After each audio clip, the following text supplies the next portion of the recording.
ਗੁਰੂ ਰੂਪ ਗੁਰੂ ਪਿਆਰੀ ਸਾਧ ਸੰਗਤ ਜੀ, ਵਾਹਿਗੁਰੂ ਜੀ ਕਾ ਖਾਲਸਾ, ਵਾਹਿਗੁਰੂ ਜੀ ਕੀ ਫਤਿਹ। ਸੰਗਤ ਜੀ, ਅਸੀਂ ਸ੍ਰੀ ਗੁਰੂ ਗ੍ਰੰਥ ਸਾਹਿਬ ਵਿੱਚ ਅੰਕਿਤ 22 ਵਾਰਾਂ ਵਿੱਚੋਂ 9 ਵਾਰਾਂ ਦੀਆਂ ਧੁਨਾਂ ਦੀ ਜਾਣਕਾਰੀ ਜਾਂ ਗਿਆਨ ਪ੍ਰਾਪਤ ਕਰ ਰਹੇ ਹਾਂ। ਹੁਣ ਤੱਕ ਅਸੀਂ 5 ਵਾਰਾਂ ਦੀਆਂ ਧੁਨਾਂ ਦੀ ਜਾਣਕਾਰੀ ਪ੍ਰਾਪਤ ਕਰ ਚੁੱਕੇ ਹਾਂ ਤੇ ਅੱਜ ਅਸੀਂ ਛੇਵੀਂ ਵਾਰ ਦੀ ਜਾਣਕਾਰੀ ਪ੍ਰਾਪਤ ਕਰਾਂਗੇ। ਛੇਵੀਂ ਵਾਰ ਹੈ ਧੁਨ ਵਾਲੀ, ਛੇਵੀਂ ਵਾਰ ਹੈ ਰਾਮ ਕਲੀ ਦੀ ਵਾਰ। ਰਾਮ ਕਲੀ ਦੀ ਵਾਰ ਨੂੰ ਛੇਵੀਂ ਧੁਨ ਮਿਲੀ ਹੈ ਗੁਰੂ ਹਰਗੋਬਿੰਦ ਸਾਹਿਬ ਜੀ ਮਹਾਰਾਜ ਸੱਚੇ ਪਾਤਸ਼ਾਹ ਜੀ ਵੱਲੋਂ। ਸੋ ਸੰਗਤ ਜੀ, ਰਾਮ ਕਲੀ ਦੀਆਂ 3 ਵਾਰਾਂ ਹਨ। ਜਿਵੇਂ ਪਹਿਲੀ ਵਾਰ ਮਹੱਲੇ ਤੀਜੇ ਦੀ ਹੈ, ਦੂਜੀ ਵਾਰ ਮਹੱਲੇ ਪੰਜਵੇਂ ਦੀ ਹੈ ਜੈਸਾ ਸਤਿਗੁਰ ਸੁਣੀ ਦਾ ਵਾਲੀ, ਅਤੇ ਤੀਜੀ ਵਾਰ ਹੈ ਸੱਤੇ ਬਲਵੰਡ ਦੀ। ਸੋ ਤੀਜੀ ਵਾਰ ਸੱਤੇ ਬਲਵੰਡ ਦੀ ਹੈ। ਇਸ ਤਰ੍ਹਾਂ ਰਾਮ ਕਲੀ ਰਾਗ ਦੀਆਂ 3 ਵਾਰਾਂ ਹਨ। ਪਰ ਧੁਨ ਪਹਿਲੀ ਵਾਰ ਨੂੰ ਜੋ ਮਹੱਲੇ ਤੀਜੇ ਵਾਲੀ ਹੈ, ਉਸ ਵਾਰ ਨੂੰ ਹੀ ਧੁਨ ਮਿਲੀ ਹੋਈ ਹੈ। ਛੇਵੇਂ ਪਾਤਸ਼ਾਹ ਜੀ ਨੇ ਬਖਸ਼ਿਸ਼ ਕੀਤੀ ਹੈ। ਰਾਮ ਕਲੀ ਦੀ ਪਹਿਲੀ ਵਾਰ ਇਸ ਤਰ੍ਹਾਂ ਸ਼ੁਰੂ ਹੁੰਦੀ ਹੈ। ਇੱਕ ਓੰਕਾਰ ਸਤਿਗੁਰ ਪ੍ਰਸਾਦ। ਰਾਮ ਕਲੀ ਕੀ ਵਾਰ ਮਹੱਲਾ ਤੀਜਾ। ਜੋਧੈ ਵੀਰੈ ਪੂਰਬਾਣੀ ਕੀ ਧੁਨੀ। ਇਸ ਰਾਮ ਕਲੀ ਦੀ ਵਾਰ ਵਿੱਚ ਬਹੁਤੇ ਸ਼ਲੋਕ ਅਤੇ ਮਹੱਲੇ ਤੀਜੇ ਗੁਰੂ ਸਾਹਿਬ ਜੀ ਦੇ ਹਨ। ਤੀਜੇ ਗੁਰੂ ਸ੍ਰੀ ਗੁਰੂ ਅਮਰਦਾਸ ਸਾਹਿਬ ਜੀ ਮਹਾਰਾਜ ਜੀ ਦੇ ਹਨ, ਅਤੇ ਪੌੜੀਆਂ ਸਾਰੀਆਂ ਹੀ ਤੀਸਰੇ ਗੁਰੂ ਅਮਰਦਾਸ ਜੀ ਦੀਆਂ ਹਨ। ਬਾਕੀ ਇੱਕ ਸ਼ਲੋਕ ਕਬੀਰ ਜੀ ਦਾ, ਅਤੇ ਹੋਰ ਸਾਰੀ ਵਾਰ ਵਿੱਚ ਸ੍ਰੀ ਗੁਰੂ ਨਾਨਕ ਦੇਵ ਜੀ ਅਤੇ ਸ੍ਰੀ ਗੁਰੂ ਅੰਗਦ ਦੇਵ ਜੀ ਦੇ ਰਲਵੇਂ ਮਿਲਵੇਂ ਸ਼ਲੋਕ ਤੇ ਮਹੱਲੇ ਹਨ। ਹੁਣ ਸੰਗਤ ਜੀ, ਆਪਾਂ ਸਰਵਣ ਕਰੀਏ ਕਿ ਜੋ ਛੇਵੇਂ ਪਾਤਸ਼ਾਹ ਜੀ ਨੇ ਰਾਮ ਕਲੀ ਦੀ ਪਹਿਲੀ ਵਾਰ ਨੂੰ ਧੁਨ ਦਿੱਤੀ ਹੈ, ਜੋਧੈ ਵੀਰੈ ਪੂਰਬਾਣੀ ਕੀ ਧੁਨੀ। ਇਹ ਜੋ ਟਾਈਟਲ ਦਿੱਤਾ ਹੈ ਛੇਵੇਂ ਪਾਤਸ਼ਾਹ ਜੀ ਨੇ, ਸੋ ਇਹ ਜੋਧਾ ਤੇ ਵੀਰਾ ਕੌਣ ਸਨ, ਇਸ ਦੀ ਜਾਣਕਾਰੀ ਪ੍ਰਾਪਤ ਕਰਦੇ ਹਾਂ। ਆਪਾਂ ਉਹਦੀ ਗਾਥਾ ਸੁਣਦੇ ਇਹਨਾਂ ਦੀ। ਜੋਧ ਅਤੇ ਵੀਰਾ ਦੋਵੇਂ ਸਕੇ ਭਰਾ ਸਨ, ਅਤੇ ਪੂਰਬਾਣੀਏ ਰਾਜਪੂਤ ਦੇ ਪੁੱਤਰ ਸਨ। ਪਰ ਲੋਕ ਇਹਨਾਂ ਨੂੰ ਇਹਨਾਂ ਦੇ ਪਿਤਾ ਨਾਮ ਕਰਕੇ ਹੀ ਜਾਣਦੇ ਸਨ। ਲੋਕ ਕਹਿੰਦੇ ਹੁੰਦੇ ਸੀ ਜੋਧ ਵੀਰ ਪੁਰਬਾਣੀਆਂ। ਇਹ ਜੋਧਾ ਅਤੇ ਵੀਰਾ ਲੱਖੀ ਜੰਗਲ ਦੇ ਮਸ਼ਹੂਰ ਡਾਕੂ ਸਨ। ਇਹ ਸੂਰਬੀਰ ਯੋਧੇ ਕਿਸੇ ਦੀ ਈਨ ਨਹੀਂ ਮੰਨਦੇ ਸੀ। ਇਹ ਦਿੱਲੀ ਵੱਲ ਅਕਬਰ ਬਾਦਸ਼ਾਹ ਦਾ ਟੈਕਸ ਭਰਨ ਜਾਂਦੇ ਅਮੀਰ ਲੋਕਾਂ ਨੂੰ ਲੁੱਟ ਕੇ ਗਰੀਬ ਲੋਕਾਂ ਵਿੱਚ ਵੰਡ ਦਿੰਦੇ ਸਨ, ਅਤੇ ਇਸ ਤਰ੍ਹਾਂ ਇਹ ਗਰੀਬਾਂ ਦੀ ਸਹਾਇਤਾ ਅਤੇ ਮਦਦ ਕਰਦੇ ਸਨ। ਬੁਰੇ ਨਹੀਂ ਸਨ, ਸੀ ਡਾਕੂ, ਪਰ ਬੁਰੇ ਨਹੀਂ ਸਨ। ਅਮੀਰਾਂ ਨੂੰ ਲੁੱਟ ਕੇ ਗਰੀਬਾਂ ਵਿੱਚ ਵੰਡਦੇ ਸਨ। ਇਹਨਾਂ ਕੋਲੋਂ ਅਮੀਰ ਲੋਕ ਬਹੁਤ ਦੁਖੀ ਸਨ। ਇੱਕ ਵਾਰ ਕਾਬਲ ਦੇ ਅਮੀਰ ਆਦਮੀ ਜਦ ਟੈਕਸ ਭਰਨ ਲਈ ਦਿੱਲੀ ਜਾ ਰਹੇ ਸਨ, ਤਾਂ ਇਹਨਾਂ ਨੇ ਉਹਨਾਂ ਦਾ ਸਾਰਾ ਸਮਾਨ ਰਸਤੇ ਵਿੱਚ ਹੀ ਲੁੱਟ ਲਿਆ। ਵਪਾਰੀਆਂ ਨੇ ਖਾਲੀ ਹੱਥ ਦਿੱਲੀ ਪਹੁੰਚ ਕੇ ਅਕਬਰ ਬਾਦਸ਼ਾਹ ਅੱਗੇ ਫਰਿਆਦ ਕੀਤੀ ਕਿ ਅਸੀਂ ਆਪ ਜੀ ਵਾਸਤੇ ਬਹੁਤ ਸਾਰਾ ਧਨ ਅਤੇ ਬਹੁਤ ਕੀਮਤੀ ਸੁਗਾਤਾਂ ਲੈ ਕੇ ਆਏ ਸੀ, ਪਰ ਰਸਤੇ ਵਿੱਚ 2 ਅਜਿਹੇ ਧਾੜਵੀ ਹਨ ਜਿਨ੍ਹਾਂ ਨੇ ਸਾਡੇ ਕੋਲੋਂ ਸਾਰਾ ਕੁਝ ਖੋਹ ਲਿਆ। ਇਹ ਸੁਣ ਕੇ ਬਾਦਸ਼ਾਹ ਨੇ ਉਹਨਾਂ ਨੂੰ ਫੜਨ ਵਾਸਤੇ ਬਹੁਤ ਸਾਰੀ ਲੱਖੀ ਜੰਗਲ ਵੱਲ ਫੌਜ ਭੇਜ ਦਿੱਤੀ। ਇਹਨਾਂ ਦੋਵਾਂ ਨੇ ਲੱਖੀ ਜੰਗਲ ਵਿੱਚ ਬਾਦਸ਼ਾਹ ਦੀ ਸੈਨਾ ਨਾਲ ਬਹੁਤ ਦੇਰ ਤੱਕ ਯੁੱਧ ਕੀਤਾ ਅਤੇ ਸ਼ਾਹੀ ਸੈਨਾ ਦਾ ਬਹੁਤ ਨੁਕਸਾਨ ਕੀਤਾ। ਆਖਰ ਨੂੰ ਲੜਦੇ ਹੋਏ ਜੋਧਾ ਅਤੇ ਵੀਰਾ ਦੋਵੇਂ ਭਰਾ ਮਾਰੇ ਗਏ। ਇਹਨਾਂ ਦੀ ਬਹਾਦਰੀ ਦੇਖ ਕੇ ਗਾਉਣ ਵਾਲਿਆਂ ਨੇ ਇੱਕ ਵਾਰ ਜਾਂ ਪੌੜੀ ਬਣਾਈ।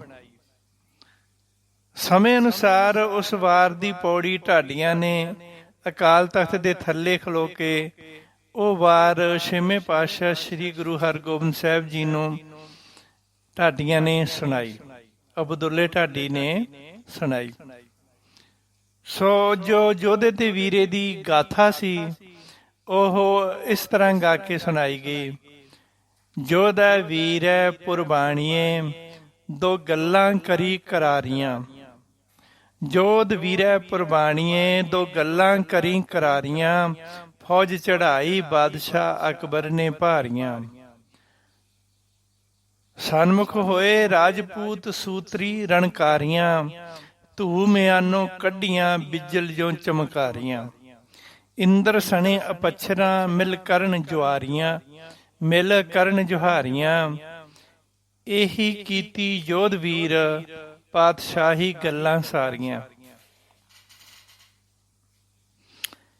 ਇਹ ਪੌੜੀ ਸੁਣ ਕੇ ਗੁਰੂ ਸਾਹਿਬ ਜੀ ਦਾ ਮਨ ਬਹੁਤ ਪ੍ਰਸੰਨ ਹੋਇਆ ਤੇ ਉਸੇ ਵੇਲੇ ਸ੍ਰੀ ਗੁਰੂ ਹਰਗੋਬਿੰਦ ਸਾਹਿਬ ਜੀ ਮਹਾਰਾਜ ਸੱਚੇ ਪਾਤਸ਼ਾਹ ਜੀ ਨੇ ਭਾਈ ਗੁਰਦਾਸ ਜੀ ਪਾਸੋਂ ਰਾਮਕਲੀ ਦੀ ਵਾਰ ਦੇ ਆਰੰਭ ਵਿੱਚ ਲਿਖਵਾ ਦਿੱਤਾ, ਜੋਧਾ ਵੀਰੈ ਪੂਰਬਾਣੀ ਕੀ ਧੁਨੀ।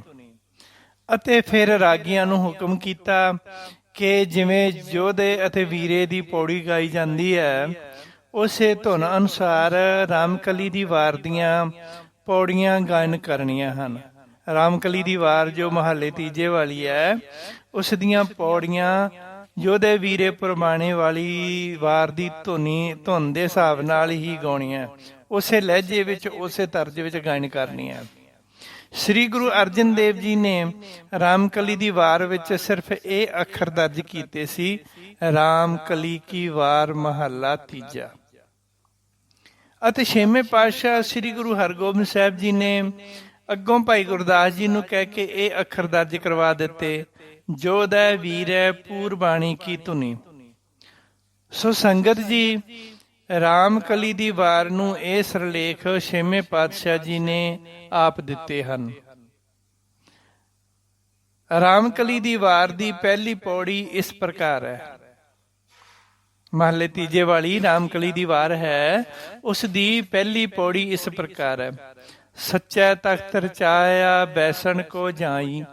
ਸਭ ਕਿਛ ਆਪੇ ਆਪ ਹੈ ਗੁਰ ਸ਼ਬਦ ਸੁਣਾਈ। ਆਪੇ ਕੁਦਰਤ ਸਾਜਿਆਂ ਕਰ ਮਹਿਲ ਸਰਾਈ। ਚੰਦ ਸੂਰਜ ਦੋ ਚਾਨਣੇ ਪੂਰੀ ਬਣਤ ਬਣਾਈ। ਆਪੇ ਵੇਖੈ ਸੁਣੇ ਆਪ ਗੁਰ ਸ਼ਬਦ ਧਿਆਈ। ਵਾਹ ਵਾਹੋ ਸੱਚੇ ਪਾਤਸ਼ਾਹ ਤੂੰ ਸੱਚੀ ਨਾਈ। ਰਹਾਓ। ਸੋ ਸੰਗਤ ਜੀ, ਇਸ ਪੌੜੀ ਵਿੱਚ ਇੱਕ ਨੁਕਤਾ ਹੈ। ਇਹ ਰਾਮਕਲੀ ਦੀਆਂ ਜਿਹੜੀਆਂ ਪੌੜੀਆਂ ਹਨ, ਇਹਨਾਂ ਪੌੜੀਆਂ ਵਿੱਚ ਤੇ ਰਾਮਕਲੀ ਦੀ ਇਸ ਪਹਿਲੀ ਪੌੜੀ ਵਿੱਚ ਇੱਕ ਨੁਕਤਾ ਹੈ। ਅਸੀਂ ਦੇਖਦੇ ਹਾਂ ਕਿ ਇਸ ਪੌੜੀ ਵਿੱਚ 5 ਪੰਗਤੀਆਂ ਪੂਰੀਆਂ ਹੋਣ ਤੋਂ ਬਾਅਦ 2 ਡੰਡੀਆਂ ਵਾਲਾ ਇੱਕ ਲੱਗਿਆ ਹੋਇਆ। ਇਸ ਨੂੰ ਸੰਪੂਰਨ ਵਿਸ਼ਰਾਮ ਕਹਿੰਦੇ। ਜਦੋਂ 2 ਡੰਡੀਆਂ ਲੱਗ ਜਾਣ ਤੇ ਨਾਲ ਇੱਕ ਲੱਗ ਜੇ, ਉਹਦਾ ਮਤਲਬ ਹੁੰਦਾ ਇਹ ਪੈਰਾਗ੍ਰਾਫ ਕੰਪਲੀਟ ਹੋ ਗਿਆ। ਜਦੋਂ 1 ਜਾਂ 2 ਲੱਗ ਜਾਂਦੇ ਅੱਖਰ, ਹਰ ਪੈਰਾਗ੍ਰਾਫ 4 ਲੈਣਾ 5-6 ਲੈਣਾ ਤੋਂ ਬਾਅਦ, ਜਿਵੇਂ ਜਿਹੜੇ ਸ਼ੰਤ ਹੁੰਦੇ ਆ ਉਹਨਾਂ ਦੀਆਂ 6 ਪੰਗਤੀਆਂ ਹੁੰਦੀਆਂ, ਚੌਪ ਦੇ ਹੁੰਦੇ ਉਹਨਾਂ ਦੀਆਂ 4 ਪੰਗਤੀਆਂ ਹੁੰਦੀਆਂ ਇੱਕ ਪੈਰਾਗ੍ਰਾਫ ਵਿੱਚ। ਸੋ ਇਸ ਤਰ੍ਹਾਂ ਇਸ ਪੌੜੀ ਦੀਆਂ 6 ਪੰਗਤੀਆਂ ਤੋਂ ਬਾਅਦ 5 ਪੰਗਤੀਆਂ ਤੋਂ ਬਾਅਦ ਗੁਰੂ ਜੀ ਨੇ ਡੰਡੀ ਲਾ ਕੇ ਫਿਰ ਇੱਕ ਲਾ ਕੇ ਫਿਰ ਡੰਡੀ ਲਾਤੀ, ਮਤਲਬ ਕਿ ਇਹ ਪੈਰਾਗ੍ਰਾਫ ਕੰਪਲੀਟ ਹੋ ਗਿਆ। ਫਿਰ ਉਹਦੇ ਨਾਲ ਲਿਖਿਆ ਅੱਗੇ, ਵਾਹ ਵਾਹ ਸੱਚੇ ਪਾਤਸ਼ਾਹ ਤੂੰ ਸੱਚੀ ਨਾਈ। ਫਿਰ ਉਹਦੇ ਨਾਲ ਡੰਡੀ ਲਾ ਕੇ ਫਿਰ ਇੱਕ ਲਾ ਕੇ ਫਿਰ ਡੰਡੀ ਲਾ ਕੇ ਫਿਰ ਰਹਾਓ ਲਿਖਿਆ। ਸੋ ਇਸ ਤਰ੍ਹਾਂ ਇਸ ਨੂੰ ਪੂਰਨ ਵਿਸ਼ਰਾਮ ਕਹਿੰਦੇ ਹਨ। ਉਸ ਤੋਂ ਅੱਗੇ ਜੋ ਰਹਾਓ ਦੀ ਪੰਗਤੀ ਹੈ ਉਹ ਵਾਹ ਵਾਹ ਸੱਚੇ ਪਾਤਸ਼ਾਹ ਤੂੰ ਸੱਚੀ ਨਾਈ। ਇਸ ਪੰਗਤੀ ਦੇ ਨਾਲ ਵੀ 2 ਡੰਡੀਆਂ ਵਾਲਾ ਇੱਕ ਲੱਗਿਆ ਹੋਇਆ, ਨਾਲ ਰਹਾਓ ਲੱਗਿਆ ਹੋਇਆ, ਅਤੇ ਨਾਲ ਹੀ 2 ਡੰਡੀਆਂ ਲਾ ਕੇ ਰਹਾਓ ਲਾਈ ਹੈ ਗੁਰੂ ਜੀ ਨੇ ਵਾਹ ਵਾਹ ਸੱਚੇ ਪਾਤਸ਼ਾਹ ਵਾਲੀ ਪੰਗਤੀ ਦੇ ਨਾਲ। ਇੱਕ ਲਾ ਕੇ, ਦੋ ਡੰਡੀਆਂ ਲਾ ਕੇ ਫਿਰ ਰਹਾਉ ਲਾਇਆ ਹੋਇਆ। ਇਸ ਦਾ ਮਤਲਬ ਹੈ ਕਿ ਇਹ ਪੰਗਤੀ ਦਾ ਉਚਾਰਨ ਪੌੜੀ ਦੀਆਂ ਬਾਕੀ 5 ਪੰਗਤੀਆਂ ਨਾਲੋਂ ਵੱਖਰਾ ਹੈ। ਇਸ ਦਾ ਉਚਾਰਨ, ਇਸ ਲਾਈਨ ਦਾ, ਪੰਗਤੀ ਦਾ ਉਚਾਰਨ ਬਾਕੀ 5 ਪੌੜੀਆਂ ਦੇ ਨਾਲੋਂ ਵੱਖਰਾ ਉਚਾਰਨ ਕਰਨਾ ਹੈ। ਰਹਾਉ ਤਾਂ ਲੱਗੀ ਹੋਈ ਹੈ। ਇਸੇ ਤਰ੍ਹਾਂ ਹੀ ਰਾਮਕਲੀ ਕੀ ਵਾਰ ਦੀਆਂ ਸਾਰੀਆਂ ਅਗਲੀਆਂ ਪੌੜੀਆਂ 5 ਪੰਗਤੀਆਂ ਵਾਲੀਆਂ ਹਨ।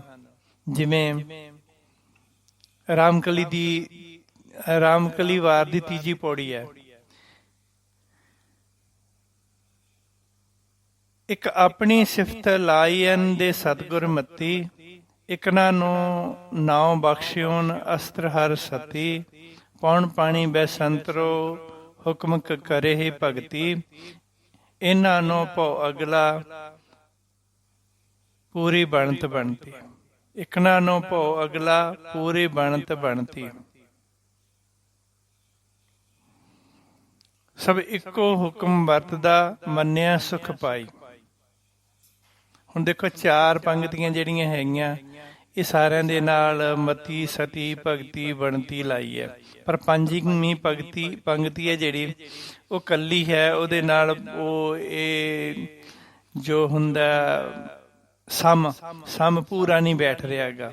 ਦੂਜੀਆਂ 4 ਪੰਗਤੀਆਂ ਨਾਲ ਅਖੀਰਲੇ ਅੱਖਰ ਦਾ ਸਮ ਪੂਰਾ ਨਹੀਂ ਬੈਠ ਰਿਹਾ।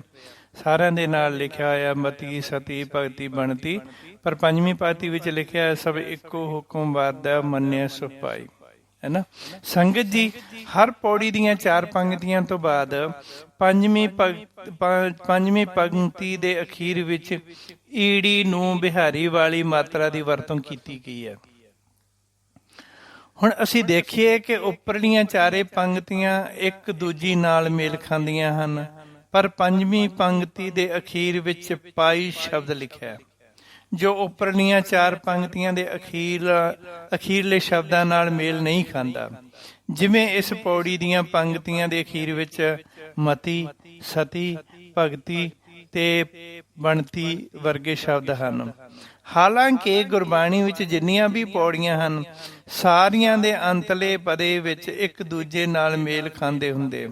ਸਾਰੀਆਂ ਦੇ ਅੰਤਲੇ ਪਦੇ ਇੱਕ ਦੂਜੇ ਨਾਲ ਮੇਲ ਖਾਂਦੇ ਹੁੰਦੇ ਆ। ਪਰ ਰਾਮਕਲੀ ਦੀ ਇਸ ਵਾਰ ਦੀਆਂ ਪੌੜੀਆਂ ਵਿੱਚ ਐਸਾ ਨਹੀਂ ਹੈ।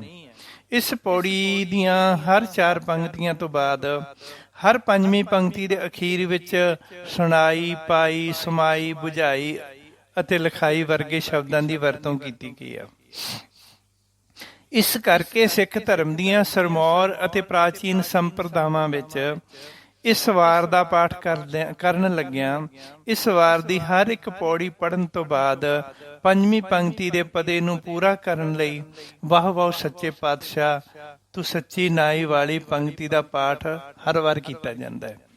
ਹਰ ਪੌੜੀ ਦੇ ਨਾਲ ਕੀਤਾ ਜਾਂਦਾ ਹੈ, ਹਰ ਪੌੜੀ ਦੇ ਅਖੀਰ ਵਿੱਚ ਕੀਤਾ ਜਾਂਦਾ ਹੈ। ਉਦਾਹਰਨ ਦੇ ਤੌਰ ਤੇ ਫਾਰ ਐਗਜ਼ਾਮਪਲ ਆਪਾਂ ਇਸ ਵਾਰ ਦੀ 14ਵੀਂ ਪੌੜੀ ਪੜ੍ਹਦੇ ਹਾਂ। 14ਵੀਂ ਪੌੜੀ ਪੜ੍ਹਦੇ ਫਾਰ ਐਗਜ਼ਾਮਪਲ, ਉਦਾਹਰਨ ਦੇ ਤੌਰ ਤੇ ਪੌੜੀ ਕਾਇਆ ਹੰਸ ਧੁਰ ਮੇਲ ਕਰਤੈ ਲਿਖ ਪਾਇਆ, ਸਭ ਮੈਂ ਗੁਪਤ ਵਰਤਦਾ ਗੁਰਮੁਖ ਪ੍ਰਗਟਾਇਆ, ਗੁਣ ਗਾਵੇ ਗੁਣ ਉਚਰੈ ਗੁਣ ਮਾਹੀ ਸਮਾਇਆ, ਸੱਚੀ ਬਾਣੀ ਸੱਚ ਹੈ ਸੱਚੇ ਮੇਲ ਮਿਲਾਇਆ, ਸਭ ਕੁਛ ਆਪੇ ਆਪ ਹੈ ਆਪੇ ਦੇ ਵਡਿਆਈ। ਇਹ ਦੇਖੋ ਇਹ 14ਵੀਂ ਪੌੜੀ ਦੇ ਵਿੱਚ ਵੀ 4 ਪੰਗਤੀਆਂ ਪਾਇਆ, ਪ੍ਰਗਟਾਇਆ, ਸਮਾਇਆ, ਮਿਲਾਇਆ ਕਰਕੇ ਹਨ, ਪਰ 5ਵੀਂ ਪੰਗਤੀ ਦੇ ਅਖੀਰ ਵਿੱਚ ਵਡਿਆਈ ਸ਼ਬਦ ਲਿਖਿਆ। ਤੋ ਇਹਦਾ ਸਮ ਉਤਲੀਆਂ 4 ਪੰਗਤੀਆਂ ਨਾਲ ਨਹੀਂ ਬੈਠਦਾ। ਇਸ ਤਰ੍ਹਾਂ ਹਰ ਇੱਕ ਪੌੜੀ ਦੇ ਅਖੀਰ ਵਿੱਚ ਵਾਹੋ ਵਾਹੋ ਵਾਲੀ ਪੰਗਤੀ ਪੜ੍ਹਨਾ ਗੁਰੂ ਘਰ ਦੀ ਪੁਰਾਤਨ ਮਰਜ਼ਾਦਾ ਹੈ ਅਤੇ ਪੁਰਾਣੇ ਸਮੇਂ ਵਿੱਚ ਸਿੰਘ ਇਸ ਤਰ੍ਹਾਂ ਹੀ ਪੜ੍ਹਿਆ ਕਰਦੇ ਸਨ। ਜਿਵੇਂ ਹੁਣ ਆਪਾਂ ਇਸ 14ਵੀਂ ਪੌੜੀ ਦੀ 5ਵੀਂ ਪੰਗਤੀ ਦੇ ਨਾਲ ਵਾਹ ਵਾਹ ਸੱਚੇ ਪਾਤਸ਼ਾਹ ਵਾਲੀ ਪੰਗਤੀ ਲਾ ਕੇ ਪੜਾਂਗੇ ਤਾਂ ਸਾਨੂੰ ਉਹ ਸੁਣਨ ਦੇ ਵਿੱਚ ਵੀ ਕਰੈਕਟ ਲੱਗੇਗਾ ਤੇ ਇਸ ਪੌੜੀ ਦਾ ਸਾਰਾ ਸਮ ਵੀ ਪੂਰਾ ਬੈਠੂਗਾ।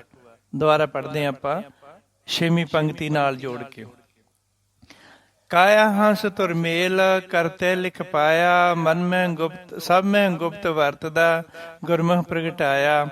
गुण गावे गुण उचरै, गुण माहि समाया, सच्ची बाणी सच है, सच्चे मेल मलाया। सब कुछ आपे आप है, आपे दे वडियाई, वाह वाह सच्चे पातशाह तू सच्ची नाई। इस तरह ਇਹਦਾ ਸਮ ਪੂਰਾ ਬੈਠਦਾ ਹੈ। ਇਸੇ ਕਰਕੇ ਸਿੱਖ ਧਰਮ ਦੀਆਂ, ਸਿੱਖ ਕੌਮ ਦੀਆਂ, ਗੁਰੂ ਘਰ ਦੀਆਂ ਪੁਰਾਤਨ ਮਰਜ਼ਾਦਾ ਹਨ। ਸਿੱਖ ਕੌਮ ਦੀਆਂ ਪ੍ਰਾਚੀਨ ਪ੍ਰਸਿੱਧ ਸੰਪਰਦਾਵਾਂ ਇਹ ਚੀਜ਼ ਨੂੰ ਫੋਲੋ ਕਰਦੀਆਂ। ਉਹ ਇਸ ਤਰੀਕੇ ਨਾਲ ਹੀ ਰਾਮਕਲੀ ਦੀ ਵਾਰ ਪੜ੍ਹਦੀਆਂ। ਸਾਨੂੰ ਵੀ ਪੁਰਾਣੀ ਰੀਤੀ ਅਨੁਸਾਰ, ਪੁਰਾਣੀ ਰੀਤੀ ਨੂੰ ਕਾਇਮ ਰੱਖਦਿਆਂ ਹੋਇਆਂ ਇਸ ਤਰ੍ਹਾਂ ਹੀ ਕਰਨਾ ਚਾਹੀਦਾ। ਆਪਾਂ ਇਸ ਬਾਰੇ ਕਿ ਛੇਵੇਂ ਜਿਹੜੀ ਇਹ ਰਾਮਕਲੀ ਦੀ ਵਾਰ ਹੈ ਪਹਿਲੀ, ਇਸ ਦੀ ਹਰ ਪੌੜੀ ਦੇ ਨਾਲ ਬਾਹੋ ਸੱਚੇ ਪਾਤਸ਼ਾਹ ਪੜ੍ਹਨਾ ਹੈ ਕਿ ਨਹੀਂ ਪੜ੍ਹਨਾ, ਇਹਦੇ ਆਪਣੇ ਆਪਣੇ ਸਾਰਿਆਂ ਦੇ ਵਿਚਾਰ ਹੈ ਵੀ ਹਰ ਪੌੜੀ ਦੇ ਮਗਰੋਂ ਵਾਹ ਸੱਚੇ ਪਾਤਸ਼ਾਹ ਕਹਿਣਾ ਹੈ ਜਾਂ ਨਹੀਂ ਕਹਿਣਾ। ਸੋ ਉਹਦੇ ਵਾਸਤੇ ਆਪਾਂ ਬਹੁਤ ਸਾਰੇ ਵਿਦਵਾਨਾਂ ਦੇ ਵਿਚਾਰ ਆਪ ਜੀ ਨਾਲ ਸਾਂਝੇ ਕਰਦੇ ਹਾਂ। ਜਿਵੇਂ ਇਸ ਤੁਕ ਨੂੰ ਹਰ ਪੌੜੀ ਦੇ ਅਖੀਰ ਵਿੱਚ ਪੜ੍ਹਨ ਦੀ ਮਰਜ਼ਾਦਾ ਪੰਥ ਵਿੱਚ ਚੱਲੀ ਆ ਰਹੀ ਹੈ। ਸ੍ਰੀ ਗੁਰੂ ਗ੍ਰੰਥ ਸਾਹਿਬ ਜੀ ਵਿੱਚ ਕੁੱਲ 22 ਵਾਰਾਂ ਹਨ। ਹੋਰ ਕਿਸੇ ਵਾਰ ਦੇ ਰਹਾਉ ਸ਼ਬਦ ਨਹੀਂ ਆਉਂਦਾ, ਕਿਸੇ ਵਾਰ ਦੇ ਵਿੱਚ ਰਹਾਉ ਸ਼ਬਦ ਨਹੀਂ ਆਉਂਦਾ। ਕੇਵਲ ਇਸੇ ਵਾਰ ਵਿੱਚ ਹੀ ਰਹਾਉ ਸ਼ਬਦ ਦੀ ਵਰਤੋਂ ਕੀਤੀ ਗਈ ਹੈ। ਇਸ ਰਹਾਉ ਦਾ ਅਰਥ ਹੈ ਕਿ ਵਾਹੋ ਵਾਹੋ ਸੱਚੇ ਪਾਤਸ਼ਾਹ ਤੂੰ ਸੱਚੀ ਨਾਈ ਵਾਲੀ ਤੁਕ ਨੂੰ ਹਰ ਇੱਕ ਪੌੜੀ ਨਾਲ ਬੀਜੀ ਜਾਣਾ ਅਰਥਾਤ ਪੜ੍ਹੀ ਜਾਣਾ। ਕਿਉਂਕਿ ਮੀਰੀ ਪੀਰੀ ਦੇ ਮਾਲਕ ਛੇਵੇਂ ਪਾਤਸ਼ਾਹ ਜੀ ਦਾ ਹੁਕਮ ਹੈ ਕਿ ਜਿਵੇਂ ਯੋਧੇ ਵੀਰੇ ਦੀ 6 ਤੁਕਾਂ ਵਾਲੀ ਪੌੜੀ ਗਾਇਨ ਕੀਤੀ ਜਾਂਦੀ ਹੈ, 6 ਤੁਕਾਂ ਵਾਲੀ ਵਾਰ ਗਾਇਨ ਕੀਤੀ ਜਾਂਦੀ ਹੈ, ਉਸੇ ਤਰ੍ਹਾਂ ਇਸ ਰਾਮਕਲੀ ਦੀ ਵਾਰ ਦੀਆਂ 6 ਤੁਕਾਂ ਗਾਇਨ ਕਰਨੀਆਂ ਚਾਹੀਦੀਆਂ ਹਨ। ਕਿਉਂਕਿ ਰਾਮਕਲੀ ਦੀ ਵਾਰ ਦੀਆਂ 5 ਤੁਕਾਂ ਹਨ ਤੇ ਵਾਹ ਵਾਹ ਸੱਚੇ ਪਾਤਸ਼ਾਹ ਤੂੰ ਸੱਚੀ ਨਾਈ ਵਾਲੀ ਤੁਕ ਨਾਲ ਪੜ੍ਹੀਏ ਤਾਂ 6 ਤੁਕਾਂ ਪੂਰੀਆਂ ਹੁੰਦੀਆਂ ਹਨ। ਸੋ ਵਿਦਵਾਨਾਂ ਦੇ ਆਪਣੇ ਆਪਣੇ ਵਿਚਾਰ ਹਨ, ਸਿਰਮੌਰ ਵਿਦਵਾਨਾਂ ਦੇ। ਸੋ ਸਾਰਿਆਂ ਨੇ ਹੀ ਸਿਰਮੌਰ ਕਰਕੇ ਲਿਖਿਆ ਹੋਇਆ। Shri Guru Hargobind Sahib ji order that this line must be repeated. Shri Guru Hargobind Sahib Ji order that this line must be repeated so that it matches the 6 lines. So that it matches the 6th line of the Jodha and Veera Purbani tune. This is the only for among the 22 in Shri Guru Granth Sahib Ji with Rahau. ਸੋ ਸੰਗਤ ਜੀ, ਬਹੁਤ ਸਾਰੇ ਗ੍ਰੰਥਾਂ ਵਿੱਚ ਵੀ ਇਹੋ ਹੀ ਲਿਖਿਆ ਹੈ ਕਿ ਵਾਹ ਵਾਹ ਸੱਚੇ ਪਾਤਸ਼ਾਹ ਤੂੰ ਸੱਚੀ ਨਾਈ ਵਾਲੀ ਤੁਕ ਹਰ ਇੱਕ ਪੌੜੀ ਨਾਲ ਪੜ੍ਹਨੀ ਚਾਹੀਦੀ ਹੈ। ਕੁਝ ਗ੍ਰੰਥਾਂ ਦਾ ਵੇਰਵਾ ਵੀ ਮੈਂ ਆਪ ਜੀ ਨਾਲ ਸਾਂਝਾ ਕਰਦਾ ਹਾਂ। ਭਾਈ ਕਾਹਨ ਸਿੰਘ ਜੀ ਨਾਭਾ ਦੀ ਰਚਨਾ ਗੁਰਸ਼ਬਦ ਰਤਨਾਗਰ ਦੇ ਪੰਨਾ 2005 ਅਤੇ 3037 ਉੱਤੇ ਤੁਸੀਂ ਪੜ੍ਹ ਸਕਦੇ ਹੋ। 2005 ਐਂਡ 3037 ਉਹਨਾਂ ਦਾ ਜੋ ਗ੍ਰੰਥ ਹੈ ਗੁਰਸ਼ਬਦ ਰਤਨਾਗਰ, ਉਹਨਾਂ ਦੇ ਲਿਖੇ ਗ੍ਰੰਥ ਦੇ ਪੇਜ 2005 ਐਂਡ 3037 ਉੱਤੋਂ ਤੁਸੀਂ ਪੜ੍ਹ ਸਕਦੇ ਹੋ। ਅੱਗੇ ਪੰਡਿਤ ਸੁਤੇ ਪ੍ਰਕਾਸ਼ ਦੀ ਰਚਨਾ ਪ੍ਰਿਆਵਾਂ ਦਾ ਪੰਨਾ 1105 ਪੜ੍ਹ ਕੇ ਦੇਖੋ। ਉਹਦੇ ਵਿੱਚ ਵੀ ਇਹੋ ਹੀ ਲਿਖਿਆ ਹੈ ਕਿ ਹਰ ਪੌੜੀ ਦੇ ਨਾਲ ਵਾਹੋ ਸੱਚੇ ਪਾਤਸ਼ਾਹ ਵਾਲੀ ਪੰਗਤੀ ਪੜ੍ਹਨੀ ਜ਼ਰੂਰੀ ਹੈ। ਸਿੱਖ ਧਰਮ ਦਾ ਸਭ ਤੋਂ ਵੱਡਾ ਗੁਰਬਾਣੀ ਦਾ ਟੀਕਾ ਫਰੀਦਕੋਟ ਵਾਲਾ ਟੀਕਾ ਹੈ। ਸਿੱਖ ਧਰਮ ਵਿੱਚ ਗੁਰਬਾਣੀ ਦਾ ਸਭ ਤੋਂ ਵੱਡਾ ਫਰੀਦਕੋਟ ਵਾਲਾ ਟੀਕਾ ਹੀ ਮੰਨਿਆ ਜਾਂਦਾ, ਜਿਸ ਦੀ ਤੀਜੀ ਵਾਰ ਜੋ ਅੱਜ ਤੱਕ ਤੀਜੀ ਵਾਰ ਜੋ ਛਪਿਆ ਹੈ, ਉਸ ਦੀ ਤੀਜੀ ਜਿਲਦ ਜਾਨੀ ਤੀਜੀ ਕਾਪੀ ਦਾ ਪੰਨਾ 920 ਪੜ੍ਹ ਕੇ ਦੇਖੋ। ਉਹਦੇ ਵਿੱਚ ਵੀ ਉਹ ਹੀ ਲਿਖਿਆ ਹੈ ਕਿ ਰਾਮਕਲੀ ਦੀ ਇਸ ਵਾਰ ਦੀਆਂ ਪੌੜੀਆਂ ਦੇ ਅਖੀਰ ਵਿੱਚ ਵਾਹ ਵਾਹ ਸੱਚੇ ਪਾਤਸ਼ਾਹ ਤੂੰ ਸੱਚੀ ਨਾਈ ਵਾਲੀ ਪੰਗਤੀ ਪੜ੍ਹਨੀ ਜ਼ਰੂਰੀ ਹੈ। ਭਾਈ ਸਾਹਿਬ ਭਾਈ ਵੀਰ ਸਿੰਘ ਜੀ ਦੀ ਰਚਨਾ ਬਾਣੀ ਬਿਉਰਾ ਦਾ ਪੰਨਾ 87 ਪੜ੍ਹ ਕੇ ਦੇਖੋ, ਉਹਦੇ ਵਿੱਚ ਵੀ ਇਹੋ ਹੀ ਕੁਝ ਲਿਖਿਆ ਹੈ। ਸੰਤ ਗਿਆਨੀ ਗੁਰਬਚਨ ਸਿੰਘ ਜੀ ਖਾਲਸਾ ਭਿੰਡਰਾਂ ਵਾਲਿਆਂ ਦੀ ਰਚਨਾ ਗੁਰਬਾਣੀ ਪਾਠ ਦਰਸ਼ਨ ਦਾ ਪੰਨਾ 219 219 ਪੜ੍ਹ ਕੇ ਦੇਖੋ, ਜਿਸ ਵਿੱਚ ਲਿਖਿਆ ਹੈ ਕਿ 10ਵੇਂ ਗੁਰੂ ਸਾਹਿਬਾਨ ਦੀ ਆਗਿਆ ਹੈ ਕਿ ਵਾਹ ਵਾਹ ਸੱਚੇ ਪਾਤਸ਼ਾਹ ਤੂੰ ਸੱਚੀ ਨਾਈ ਵਾਲੀ ਤੁਕ ਹਰ ਪੌੜੀ ਦੇ ਨਾਲ ਜ਼ਰੂਰ ਪੜ੍ਹਨੀ ਚਾਹੀਦੀ ਹੈ। ਗਿਆਨੀ ਨਰੈਣ ਸਿੰਘ ਜੀ ਮੁਜੰਗਾ ਵਾਲਿਆਂ ਦੀ ਰਚਨਾ 22 ਵਾਰਾਂ ਦਾ ਟੀਕਾ, ਜਿਸ ਦੇ ਪੰਨਾ 535 535 ਪੜ੍ਹ ਕੇ ਦੇਖੋ। ਸੰਤ ਗੋਬਿੰਦਾਸ ਜੀ ਦੀ ਰਚਨਾ ਪ੍ਰਿਆਵਾਂ ਦੀ ਚੌਥੀ ਕਾਪੀ ਦਾ ਪੰਨਾ 376 ਪੜ੍ਹ ਕੇ ਦੇਖੋ, ਪੰਨਾ 376 ਪੜ੍ਹ ਕੇ ਦੇਖੋ। ਅੱਗੇ ਸੰਤ ਅਮੀਰ ਸਿੰਘ ਜੀ, ਭਾਈ ਮਨੀ ਸਿੰਘ ਜੀ ਸ਼ਹੀਦ ਵਾਲੀ ਟਕਸਾਲ ਦੇ ਮੁਖੀ ਜੋ ਹਨ ਸੰਤ ਅਮੀਰ ਸਿੰਘ ਜੀ, ਜਿਨ੍ਹਾਂ ਨੇ ਆਪਣੀ ਸਾਰੀ ਉਮਰ ਵਿਦਿਆਰਥੀਆਂ ਨੂੰ ਗੁਰਬਾਣੀ ਦੇ ਅਰਥ ਪੜ੍ਹਾਉਣ ਵਿੱਚ ਬਤੀਤ ਕੀਤੀ ਹੈ। ਉਹਨਾਂ ਨੇ ਆਪਣੀ ਪੂਰੀ ਜ਼ਿੰਦਗੀ ਵਿੱਚ ਸ੍ਰੀ ਗੁਰੂ ਗ੍ਰੰਥ ਸਾਹਿਬ ਜੀ ਦੀ ਬਾਣੀ ਦੇ ਅਰਥ ਕਰਕੇ 60 ਵਾਰ ਭੋਗ ਪਾਇਆ ਗੁਰੂ ਗ੍ਰੰਥ ਸਾਹਿਬ ਜੀ ਦਾ। ਗੁਰੂ ਗ੍ਰੰਥ ਸਾਹਿਬ ਜੀ ਦੀ ਸੰਪੂਰਨ ਬਾਣੀ ਦੇ 8 ਵਾਰ ਅਰਥ ਕੀਤੇ ਹਨ। 8 ਵਾਰ ਨਹੀਂ 60 ਵਾਰ 60 ਟਾਈਮ 60 ਵਾਰ ਗੁਰੂ ਗ੍ਰੰਥ ਸਾਹਿਬ ਜੀ ਦੀ ਕਥਾ ਕੀਤੀ ਹੈ ਸੰਤ ਅਮੀਰ ਸਿੰਘ ਜੀ ਨੇ, ਜੋ ਅਮੀਰ ਭੰਡਾਰ ਵਾਲੇ ਹਨ, ਭਾਈ ਮਨੀ ਸਿੰਘ ਦੀ ਟਕਸਾਲ ਦੇ ਵਿੱਚ। ਅਤੇ ਉਹ ਹਰ ਵਾਰ ਇਹੋ ਹੀ ਕਹਿੰਦੇ ਹਨ ਕਿ ਹਰ ਮਾਈ ਭਾਈ ਸੱਜਣ ਅੱਗੇ ਬੇਨਤੀ ਹੈ ਕਿ ਇਹ ਗੁਰੂ ਗ੍ਰੰਥ ਸਾਹਿਬ ਜੀ ਦੀ ਆਗਿਆ ਸੀਨੇ ਵਸੀਨੇ ਜਾਣੀ ਧੁਰ ਤੋਂ ਚੱਲੀ ਆ ਰਹੀ ਹੈ ਕਿ ਵਾਹ ਵਾਹ ਸੱਚੇ ਪਾਤਸ਼ਾਹ ਤੂੰ ਸੱਚੀ ਨਾਈ ਵਾਲੀ ਤੁਕ ਨੂੰ ਇਸ ਵਾਰ ਵਿੱਚ ਸਭ ਪੌੜੀਆਂ ਦੇ ਨਾਲ ਨਾਲ ਪੜ੍ਹਨਾ, ਤਾਂ ਹੀ ਇਹ ਪੌੜੀ ਪੂਰੀ ਮੰਨੀ ਜਾਵੇਗੀ। ਇਸ ਬੇਨਤੀ ਨੂੰ ਪ੍ਰਵਾਨ ਕਰਦਿਆਂ ਹੋਇਆਂ ਜਿਹੜਾ ਸੱਜਣ ਇਸ ਤੁਕ ਨੂੰ ਹਰ ਪੌੜੀ ਨਾਲ ਪੜ੍ਹੇਗਾ ਉਹ ਗੁਰੂ ਸਾਹਿਬ ਜੀ ਦੀਆਂ ਖੁਸ਼ੀਆਂ ਪ੍ਰਾਪਤ ਕਰੇਗਾ। ਸੋ ਸੰਗਤ ਜੀ, ਇਸ ਤਰ੍ਹਾਂ ਉੱਪਰ ਲਿਖੇ ਵਿਦਵਾਨਾਂ ਨੇ ਆਪਣੀਆਂ ਕਿਤਾਬਾਂ ਅਤੇ ਗ੍ਰੰਥਾਂ ਵਿੱਚ ਲਿਖਿਆ ਹੈ ਕਿ ਰਾਮ ਕਲੀ ਦੀ ਇਸ ਵਾਰ ਦੀਆਂ ਸਭ ਪੌੜੀਆਂ ਨਾਲ ਵਾਹ ਵਾਹ ਸੱਚੇ ਪਾਤਸ਼ਾਹ ਤੂੰ ਸੱਚੀ ਨਾਈ ਵਾਲੀ ਤੁਕ ਪੜ੍ਹਨੀ ਚਾਹੀਦੀ ਹੈ। ਸੋ ਗੁਰੂ ਪਿਆਰੀ ਸਾਧ ਸੰਗਤ ਜੀ, ਆਪਾਂ ਸਰਵਣ ਕੀਤਾ ਹੈ ਅੱਜ ਸ੍ਰੀ ਗੁਰੂ ਗ੍ਰੰਥ ਸਾਹਿਬ ਜੀ ਦੀਆਂ 22 ਵਾਰਾਂ ਵਿੱਚੋਂ ਜੋ 9 ਵਾਰਾਂ ਹਨ ਜਿਨ੍ਹਾਂ ਨੂੰ ਛੇਵੇਂ ਪਾਤਸ਼ਾਹ ਜੀ ਨੇ ਧੁਨਾਂ ਦਿੱਤੀਆਂ ਹਨ, ਉਸ ਦੇ ਵਿੱਚੋਂ ਅੱਜ ਆਪਾਂ 6ਵੀਂ ਵਾਰ ਦੀ ਧੁਨ ਦੀ ਗਾਥਾ ਸਰਵਣ ਕੀਤੀ ਹੈ, ਜਾਣਕਾਰੀ ਪ੍ਰਾਪਤ ਕੀਤੀ। ਬਹੁਤ ਬਹੁਤ ਧੰਨਵਾਦ ਸਾਰੀ ਸੰਗਤ ਦਾ। ਵਾਹਿਗੁਰੂ ਜੀ ਕਾ ਖਾਲਸਾ, ਵਾਹਿਗੁਰੂ ਜੀ ਕੀ ਫਤਿਹ।